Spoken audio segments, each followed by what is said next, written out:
Good afternoon, guys. Today is May 16, tama? May 16, 2024.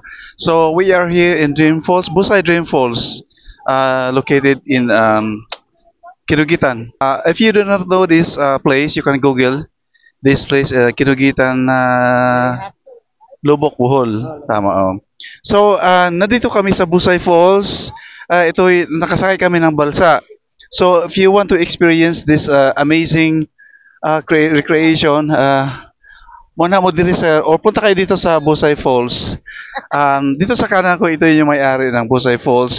Classmate ko from grade 4 up to 4th year high school. And this is also one of our best friends, si Tita. Anyway, Tita and Rose. So, sila ang isa sa mga close friend ko noong panahon from grade 4 to 4th year. So mamaya, we will continue this video for more interviews about this falls. Sa interview natin ang may-ari mismo dito. Okay? So stay tuned in my video and we will update you soon. Kano sa to?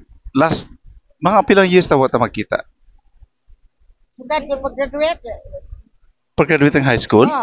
Hindi ka ila lagi nimo pati niya. Di, nakauli ko one time, di ba? Katong, di ba, yung mamabuhi pa? Man ka mo dong ani.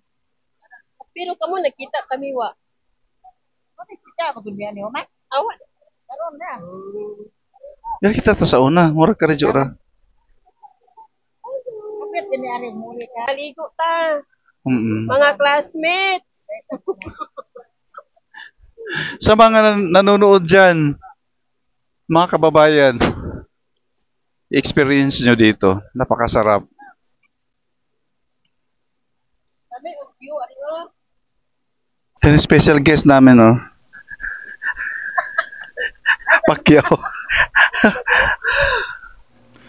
Yan yung tubig dito, napaka crystal clear. Sorry kaming nagpunta dito kasi hindi umuulan. Kasi pag umuulan yan, marumi na talaga. And then may nadatnan din kaming foreigner na naliligo at saka may mga local din. Pwede maligo sa may bandang malalim kasi may nakatali namang matibay na lubid. So hawak lang kayo dyan habang kayo ay maliligo. So far safe naman yan kasi may lifeguard din sila. Tapos meron din silang bubuksan na restaurant with affordable prices at saka masarap yun. Tapos meron silang bubuksan na pang overnight. Good for 5, I think good for 5 per room. So malapit na din siyang bubuksan. Tapos meron pa ring inumpisahan na swimming pool just in case bumabaha yung ilog. So, pwedeng lumipat sa swimming pool. So, hopefully, pag visit ko next time, matry natin ulit or makikita natin ang lahat ng mga project nila na tapos na. So, for now, hanggang dito lang muna yung first video. Abangan yung second video o last part ng video ng interview sa ating may-ari ng Busay Dream Falls. So, maraming salamat and God bless you all.